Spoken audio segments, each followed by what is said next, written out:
ما کانا وما یکون سے کون سا علم مراد ہے، اس سے کیا مراد ہے، اس سے عقیدہ کیا رکھنا چاہیے؟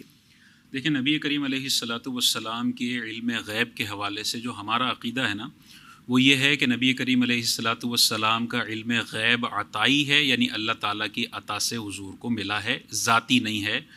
دوسرا، نبی کریم علیہ الصلاۃ والسلام کا کثیر سمندروں جتنا علم ہے، لیکن ہے وہ محدود، اللہ تعالیٰ کا علم لامحدود ہے۔ سبحان اللہ۔ تیسرا ہمارا یہ عقیدہ ہے کہ نبی کریم علیہ الصلاۃ والسلام کا علم غیب حادث ہے، قدیم نہیں ہے، یعنی ہمیشہ سے نہیں ہے، ایک وقت کے بعد اللہ تبارک و تعالیٰ نے نبی کریم علیہ السلام کو علم عطا فرمایا۔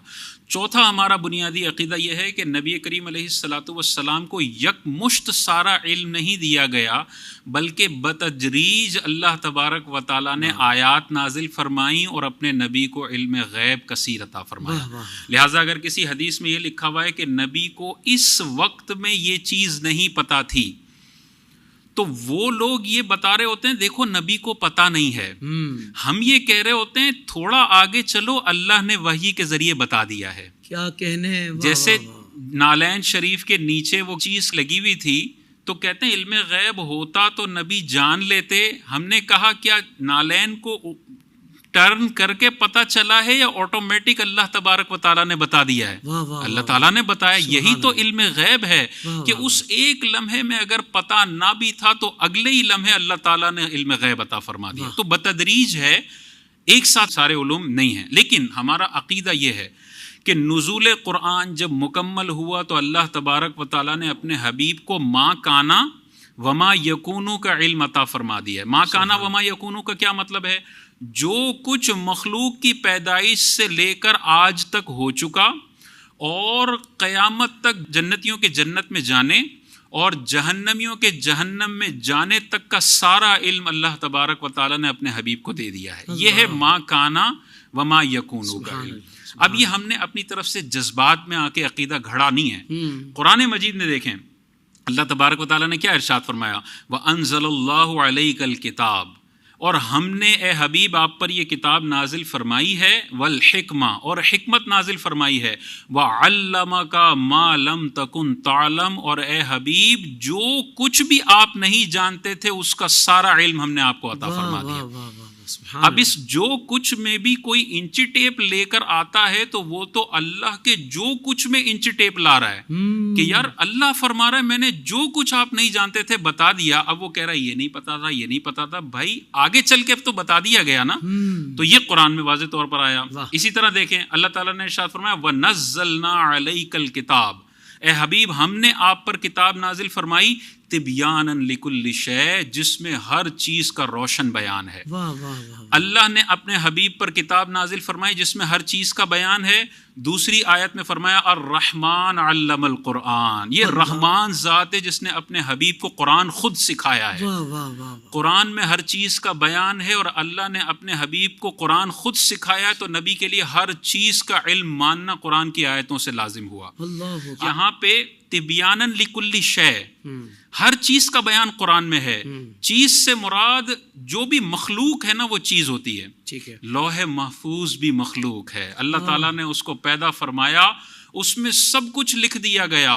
اس قرآن کی نص سے ثابت ہوتا ہے اللہ تعالیٰ نے لوح محفوظ کا علم بھی اپنے حبیب کو عطا فرما دیا۔ یہ اتنی واضح آیتیں ہیں۔ اب دیکھیں لوح محفوظ میں کیا لکھا ہوا ہے۔ اللہ تعالیٰ نے قرآن مجید میں ارشاد فرمایا کل صغیر و کبیر مستطر، ہر چھوٹی چیز اور ہر بڑی چیز لوح محفوظ میں لکھی ہوئی ہے۔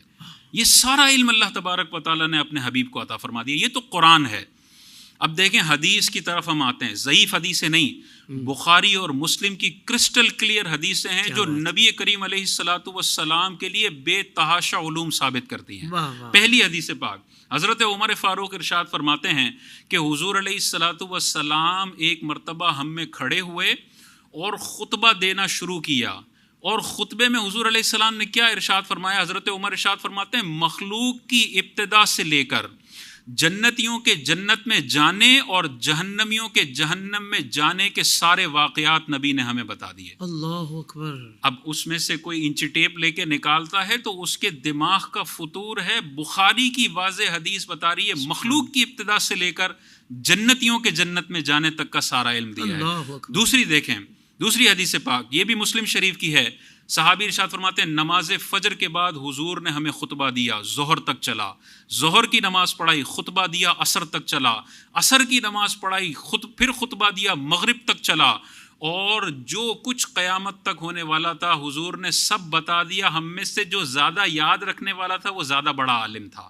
یہ مسلم شریف کی حدیث ہے کہ جو کچھ قیامت تک ہونے والا ہے حضور کو سب بتا دیا گیا اور حضور نے آگے اپنے صحابہ کو بتایا. تیسری حدیث پاک، حضور علیہ الصلوۃ والسلام منبر پر کھڑے ہوئے، خطبہ دیا، قیامت کی بڑی بڑی نشانیاں بتائیں، اور پھر صحابہ کو کہا جو کچھ بھی تم مجھ سے پوچھنا چاہتے ہو مجھ سے سوال کرو، آج میں یہیں پر اس کا جواب تمہیں دوں گا. واہ واہ واہ. یہ مطالبہ کون کر سکتا ہے کہ جو کچھ پوچھنا ہے مجھ سے پوچھ لو؟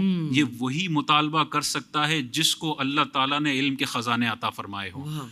تو پھر صحابہ نے سوال کی اور نبی کریم علیہ الصلوۃ والسلام نے بالکل درست جواب عطا فرمایا. یہ مطلق اعلان کرنا کہ جو پوچھ سکتے ہو پوچھو میں جواب دوں گا، یہ علم کثیر ہونے کی علامت ہے، اور یہ بخاری اور مسلم. اچھا آپ دیکھیں، ہم کہتے ہیں نبی کو ما کانا و ما یکون کا علم حاصل ہے.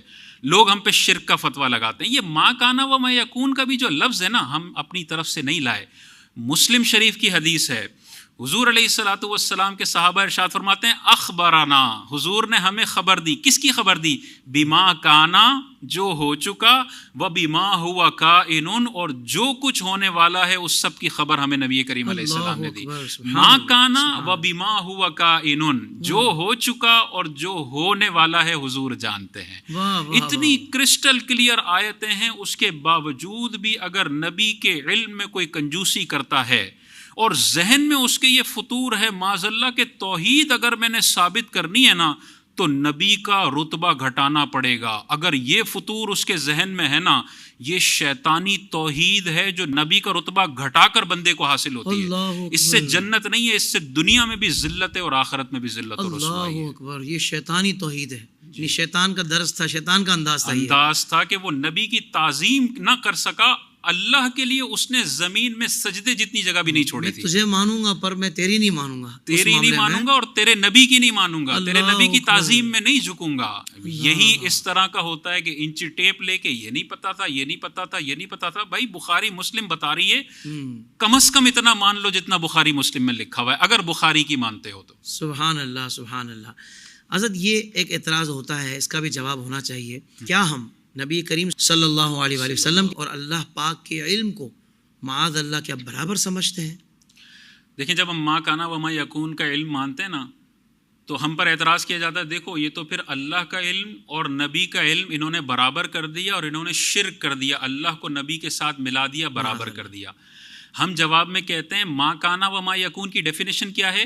مخلوق کی ابتدا سے لے کر جنتیوں کے جنت میں جانے تک کا سارا علم اللہ تبارک و تعالیٰ نے اپنے حبیب کو عطا فرمایا ہے. نبی کا علم ہے سمندر جتنا، لیکن اللہ کے برابر نہیں ہے. نبی کریم علیہ السلام اور کل مخلوق کے علم کی نسبت یہ ہے کہ چڑیا سمندر سے پانی کا ایک قطرہ لے اور اس کی چونچ سے جو قطرہ ٹپکتا ہے، یہ قطرہ پوری مخلوق کا علم ہے اور ساتوں سمندروں کا پانی نبی کا علم ہے. یعنی یہ نسبت ہے نبی کے علم کی اور مخلوق کے علم کی کہ ہم دیکھتے ہیں تو کوئی انتہا نظر نہیں آتی، لیکن خالق اور نبی کریم کے علم کی کیا نسبت ہے؟ اعلیٰ حضرت فرماتے ہیں اس کی ہم یہ نسبت بھی نہیں دے سکتے کہ حضور کا علم قطرہ اور خالق کا علم سمندر، کیونکہ کروڑوں سمندر ایک طرف، اللہ کے علم کی کوئی حد نہیں ہے.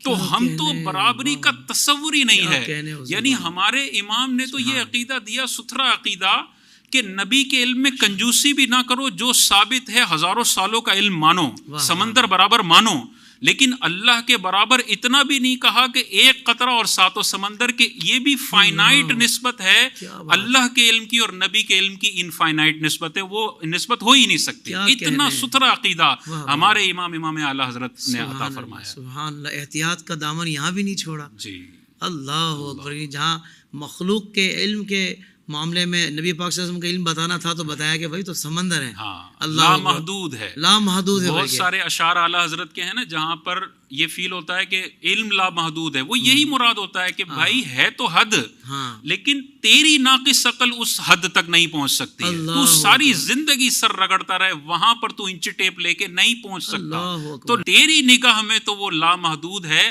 اللہ کی نگاہ میں یہ نسبت ہم نہیں دے سکتے. سبحان اللہ سبحان اللہ.